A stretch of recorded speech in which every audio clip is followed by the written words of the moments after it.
into.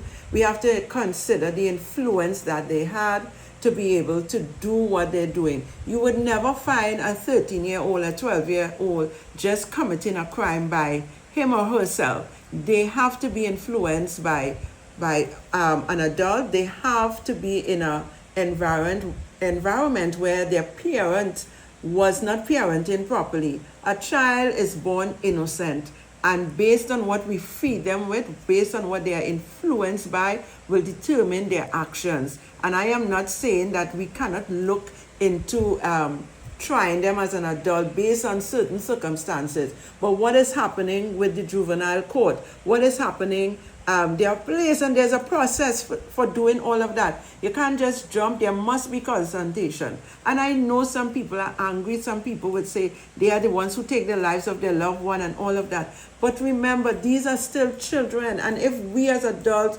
do not do our part as children, as adults to our children, this is the outcome we're going to get. So you have to be able to bring the adults into accountability for these little children. And I'm not saying there are some little children, you have tried with them, you talk to them, and they're still determined to get into criminal activities.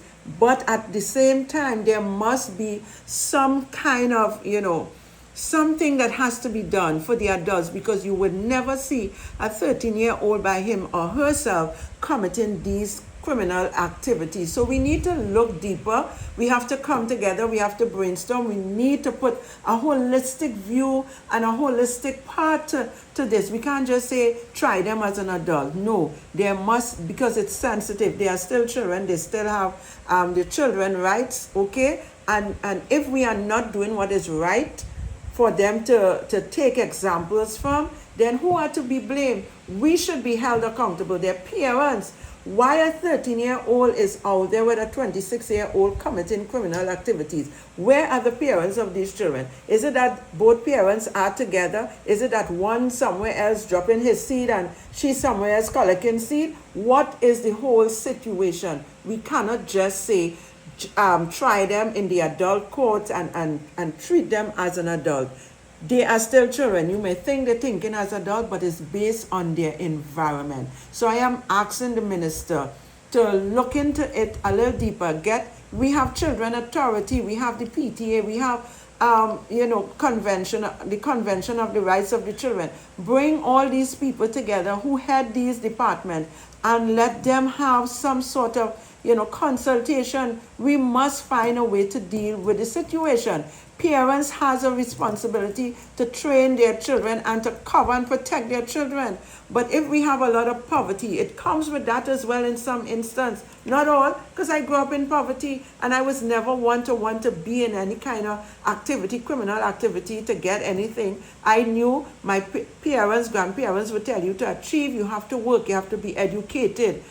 But these children today, they are left by themselves. Just imagine you have children looking after children. Parents have to be held accountable to some of them. And I know this is a long discussion that has to be held, but we cannot just decide that we will treat the children as adults. No, we can't just do that. There must be a level of consultation. And I know the minister said that, but I am almost certain that the prime minister would have a different view. And other people will have a different view. We have to sit down. You can't just want to say you're taking a child and try them as an adult if they commit adult crime, because they're not doing it alone. They are doing it with influence. They are doing it because they have the backing. And some people may say, yes, they're juvenile, and because when they commit these crimes, the adults know that it's the penalty or whatever is minimal. But we have to look into all of that. Let the adults take the brunt of it, because why are you committing crimes with a minor? They have to be held accountable, and then these children must have a place. They used to have the juvenile court. They used to have what you call a place where you put in these young children. What is happening? We hear so much nonsense and craziness that took place. The children were being abused. Things were happening in those areas that these children were supposed to be in. I am saying let us revamp, let us go in and look at these things, get serious people to be in charge of those homes, and get the juvenile court back and running. Those things has flopped under the PNM and otherwise. I mean, they had the youth camp. You have different facets of things that were available. We have nothing now.